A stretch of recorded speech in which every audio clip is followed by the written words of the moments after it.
up with the Partridge. You're joining me, Alan Partridge, and Peter Baxendale, Thomas, of the Norfolk Farmers Union. Now, yesterday, I sort of trod in a rather large farmer's pat when I made some comments about intensive farming. Where did I go wrong?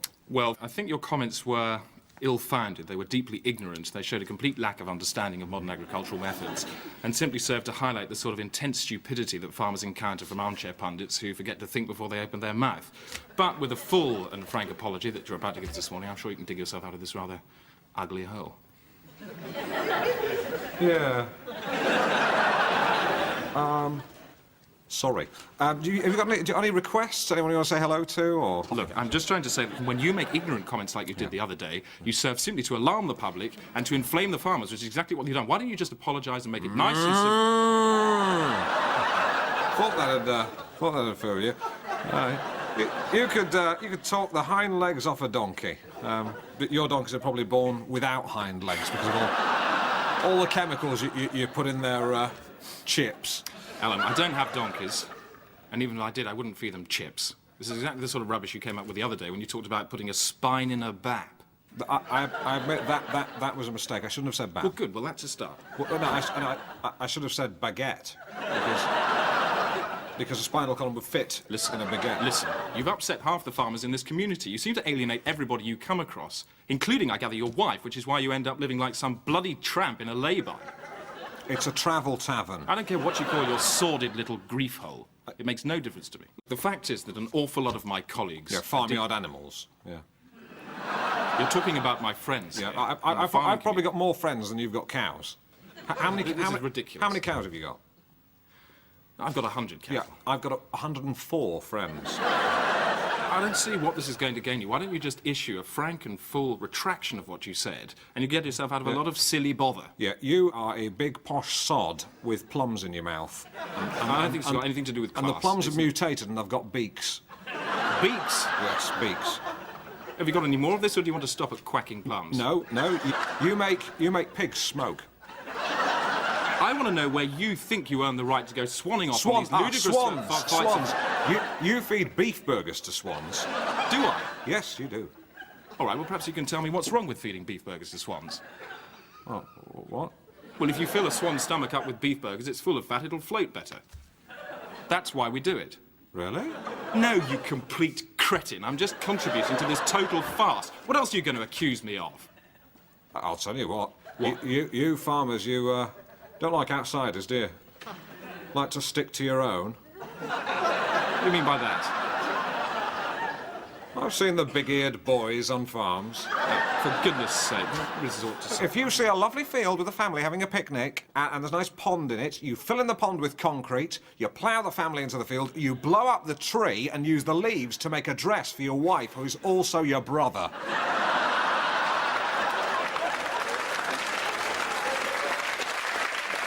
Look, have I got anything else to say here? Well, listen, I'll tell you what the point is. You have big sheds that nobody's allowed in, and inside these big sheds are 20-foot-high chickens because of all the chemicals you've put in them. And these chickens are scared. They don't know why they're so big. They go, oh, why am I so massive? And they're looking down on all the other little chickens, and they think they're in an aeroplane because all the other chickens are so small. Do you deny that? No. His silence, I think, speaks volumes. And basically, do you agree that everything I've said thus far is completely correct? Yes. Yes. And you also run over badgers in your tractor for fun? Yes. Yeah. Thank you, Peter Baxendale Thomas. This is Tapow. How did it go? Oh, up and down. Oh, more bad news, I'm afraid. The actress playing your wife can't do the filming today. Oh, why not? Well, she's got a part in the bill. She's playing a shoplifter. Well, that's quite good. Oh, well, we'll just have to think of something. Scene 13, take 2. One of the benefits of global warming and international terrorism is that more and more people are holidaying in England. I'll drink to that. Cheers. How was that, okay? It's not working, you can tell. Really? Scene 13, take 3. One of the benefits of global warming and international terrorism is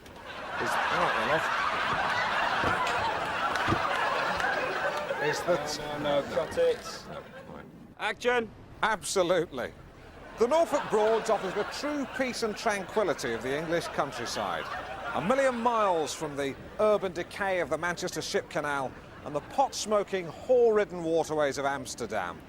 Indeed, disused cotton mills and legalised hardcore pornography are 1,000,000 miles from your thoughts as you negotiate the Norfolk Broads. In fact, the very fact that hardcore pornography is not on the agenda... It's a dead cow. Where did that come from? Cow come from? Farmers! I know it's not funny. I know it's not funny.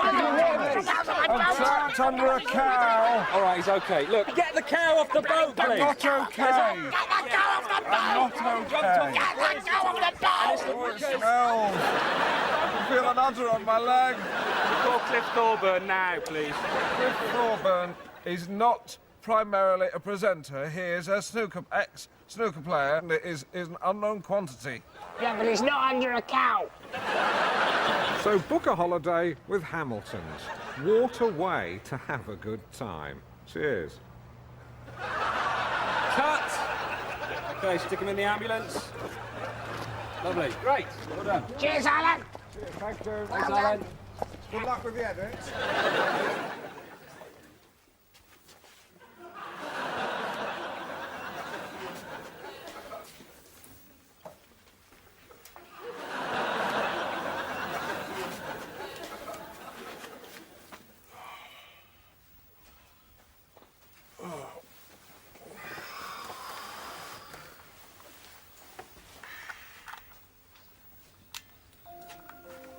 Hello and welcome to the Learning Zone, Thursday night into Friday morning on BBC Two.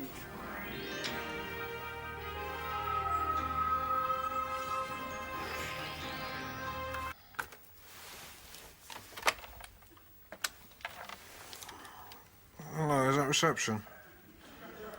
Right, Susan, can you make pornography come on my telly, please?